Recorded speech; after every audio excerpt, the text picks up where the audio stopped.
What's going on, everybody? My name is Alex here at Skeptics Productions, and today we're going to talk about an article I found not too long ago, actually, written on the 23rd from VG247, talking about the Cold War Black Ops new game. Even free from all its beta troubles, Black Ops Cold War is competing with a once-in-a-decade phenomenon, and I'm pretty interested to see what they have to say. I skimmed it a little bit, so I kind of have a little bit of the gist, but I thought this was kind of getting overlooked by people in the community because I haven't really heard anybody say anything about it. Let's get into it. Black Ops Cold War is fighting an uphill battle against a Call of Duty game that didn't quite play by the same rules. The state of Black Ops Cold War beta really should worry everyone, not just Activision. Even when it's not stuttering or glitching, its weapon balance and movement mechanics are archaic. Its netcode is serviceable at best, questionable at worst, and its presentation and everything from visuals, animation, sound design feels like a major step back. Some of these problems will be cleaned up by launch, no question. Even then, Cold War could not topple last year's Call of Duty no matter how hard it tries. For better or worse, Modern Warfare is Black Ops Cold War's biggest problem. At its core, Black Ops Cold War is interested in only being another Black Ops game. Many of the complaints I have with it won't even register with a core community that prefers Treyarch entries. Now, I don't disagree with what they're saying on a multiplayer standpoint, but I really think that the difference between the Modern Warfare game and the Black Ops game is the cartoony, unrealistic, and I know that Modern Warfare is not realistic either. It's not really what I'm saying, but with the animations and the grittiness of Modern Warfare, it allowed for a little bit of a slower game. It is fast paced, but it's a little bit slower compared to Cold War. And when I'm playing Cold War, the last thing I think about is the animations. I don't really care about them. I'm not really interested in really any of that stuff. I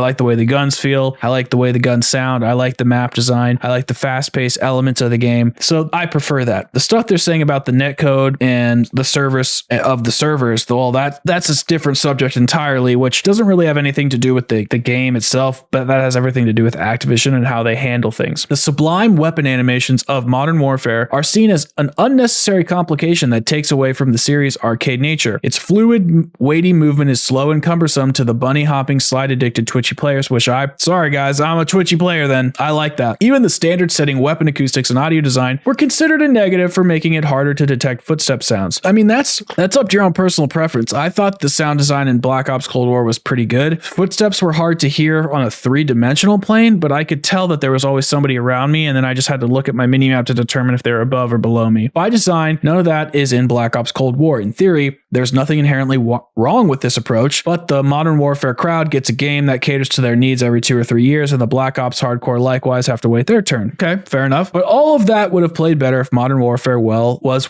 just another modern military shooter by a studio whose last two entries alienated the core Call of Duty community, except of course it was anything but. I'd like to think that a good way of judging how affecting a game was to look at how non-followers of a franchise perceive it. Modern Warfare didn't just advance the engine tech, quality, and expectations for Call of Duty, it did so at a level that made it hard to ignore by millions who would have otherwise dismissed it. That's a very fair statement. Look at the most popular Battlefield channels today. For instance, the ones who haven't pivoted to covering more than just DICE's series have found new permanent homes in the Call of Duty series. It helps, of course, that Battlefield has been in a sorry state for a while now, but I find it hard to believe that all of those content creators who never played Call of Duty before somehow hated playing Modern Warfare and only do it for the traffic. The reception of a Battlefield YouTube creator community is reflective of Modern Warfare's general perception by players of the same series, and the wider shooter community who never really took Call of Duty seriously. I distinctly remember repeatedly getting surprised to see the names of friends I had playing the Call of Duty 4 pop-up list alongside the playing Modern Warfare tag. I know for a fact that these people barely kept up with the series since then. Even friends whom I don't traditionally think of as shooter fans were sold after watching some gameplay videos, and many more joined with the word of mouth when the word of mouth did heavy lifting in the first few weeks. For something to make such an impression, Modern Warfare had to be exceptional and needed to recreate the heretofore thought possible success of the original game that it borrows from in its name. And Modern Warfare really did reignite Call of Duty, but it reignited it in only one area, Warzone. And multiplayer is now Warzone. The regular multiplayer, it gets kind of poo-pooed on. And when Black Ops Cold War gets the Warzone engine or whatever they're going to do, and they merge these two styles, I think if we have, the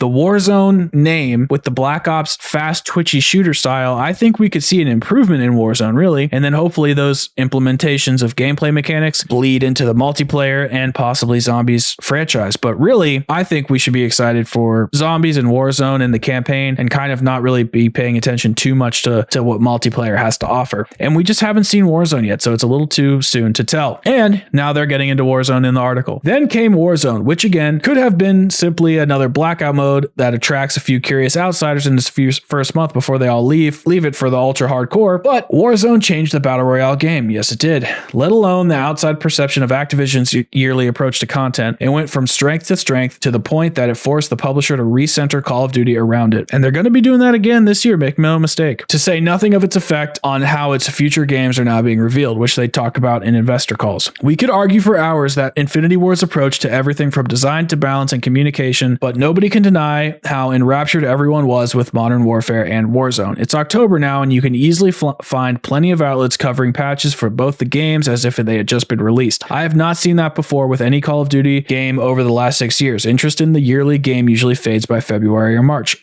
I mean, he's not wrong, or she's not wrong. I don't know who wrote this article. I'll have to look at the end, but people do get bored and then they move on to the next title. They don't stick around for DLC, but Warzone really did change the mode. But as far as the rest of the game goes, not many people like the core game of Modern Warfare, at least not the regular community. Everybody's playing Warzone. You don't see a ton of people playing multiplayer. I'm sure they do it for gameplay clips and stuff like that, and they like those shoot house playlists, but really everything is just wrapped up into Warzone. And I think Black Ops Cold War understands that, which is why, again, they're not focusing too much on multiplayer. Yeah, we are playing the beta and stuff, but that's just because they're going by tradition. This isn't me dunking on Treyarch for reportedly having to crunch to salvage a broken game or giving Infinity Ward undue praise. I have my own problems with Modern Warfare's often confused design, but we can only look at the circumstances. Was Infinity Ward lucky to have key members of its original founding return after a stint at Respawn, elevating its own design leagues beyond what many thought possible? Potentially, but these things could have just easily gone a different way. By the same token, was Treyarch always set up for failure on Black Ops Cold War given everything we know? Could be, but this could have also been Black Ops 5, a game that pushes forward the franchise forward in every way. There are hints of innovation and risk-taking with Black Ops Cold War. The fire team mode is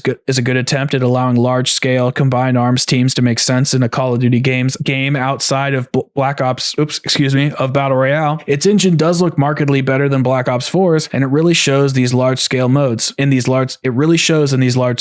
But compare that to Warzone and it feels quaint. I still don't understand how Modern Warfare's engine could do what it does at that level of fidelity, particularly now that I can see in Black Ops tech struggling to impress at the same scale. I almost feel bad for Black Ops Cold War. It's a game doomed to fail, not commercially, mind you, but in dominating the zeitgeist like the good Call of Duty games have. Its reported development troubles are well reflected in its shocking technical state, beta or not. There's only so much you can forgive in a beta for a game releasing in under a month. Its design, however, makes it a day late and $1 short. Sometimes we include links. Okay, whatever. So I don't think that this is an unfair perspective to have. I just think they are missing something from their perspective, which is we haven't seen how they're implementing Warzone yet, and animations and crap like that, that's all fluff. The core design of Modern Warfare is what people were complaining about, at least in the Call of Duty community. They were always complaining about camping and people hiding in windows and the safe spaces. And while I personally never really experienced that in Modern Warfare, I mean, apparently other people have, or maybe it's just trendy to complain about it. I'm not really sure. But Warzone just changed how fun battle royals could be for Call of Duty. And that's going to continue. So if we add Treyarch's speedy elements to the game, I don't think it's going to be that big of a deal. I think it's going to continue. Yeah, the graphics are kind of a downgrade. Good graphics, man. They don't make a game. And I personally like the way Black Ops Cold War feels compared to Modern Warfare. So I think that this game will be a success long term, regardless of the graphics, regardless of the engine, even though they use the same freaking engine. I think this is going to be a good game, especially considering the circumstances. And I really think that Zombies has a lot to offer the community that not a lot of people would normally think to experience. But now that Zombies is going to be part of the forefront with all these new systemic changes, and it's going to have more of a multiplayer co-op feel to it ever than before, I think people are going to reconsider their opinions of Black Ops Cold War.